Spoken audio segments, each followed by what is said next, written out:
Hello, welcome to another AQA A-Level Physics multi-choice question. If you want to try a different question, perhaps you've already done this one before, click on the information card here and that'll take you to the playlist.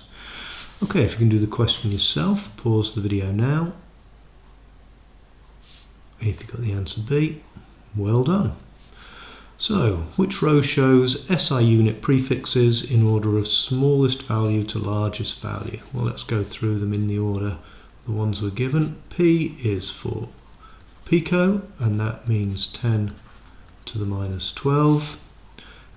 N is for nano, and that is 10 to the minus 9.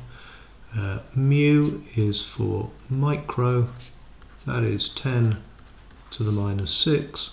And then C, not often used, but C is for centi, and that is 10 to the minus 2. So the order is P, N, mu, C, pico, nano, micro, centi.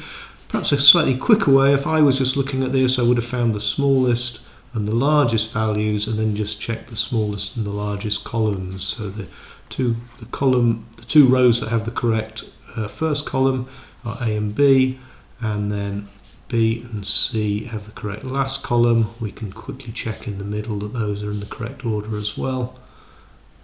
The answer is B. If you found this video useful, click on that subscribe button, share with your friends, press the like button. Thank you very much for watching.